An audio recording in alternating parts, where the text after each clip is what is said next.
നിനക്ക് എന്ത് പറ്റി? വയ്യേ? അസുഖമാണോ? കാപ്പിയോ ചായയോ വേണോ?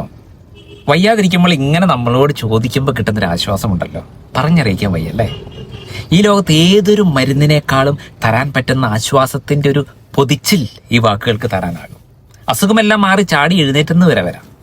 അതേപോലെ സങ്കടപ്പെട്ടിരിക്കുന്ന ഒരാളുടെ അടുത്ത് ചെന്ന് സങ്കടമാണോ, എൻ്റെ എന്തെങ്കിലും ആവശ്യമുണ്ടോ, ഞാൻ കുറച്ചു നേരം കൂടെ ഇരിക്കണോ എന്നൊക്കെ ഒന്ന് ചോദിക്കാൻ നമ്മൾ മടിക്കാറുണ്ട്. നമ്മുടെ ഏറ്റവും പ്രിയപ്പെട്ടവരോട് അത് ചോദിക്കുക തന്നെ വേണം. നിങ്ങളല്ലാണ്ട് അവരോട് ആര് ചോദിക്കാനാ?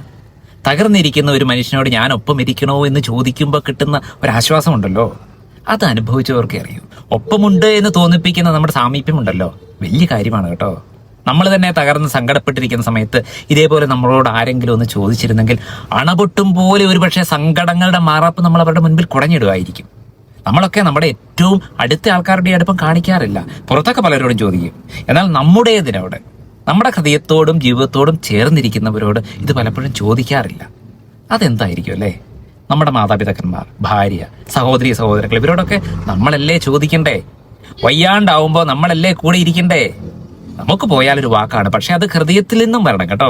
ഒറ്റപ്പെട്ടു പോകുന്ന മനസ്സിന്റെ വിങ്ങലുകൾക്ക്, സങ്കടങ്ങളുടെ ആഴങ്ങളിൽ ആണ്ടുപോകുന്ന മനുഷ്യ മനസ്സിന് ഇതേപോലെ നന്മ നിറഞ്ഞ ഒരാളാവാൻ നമുക്കാവട്ടെ.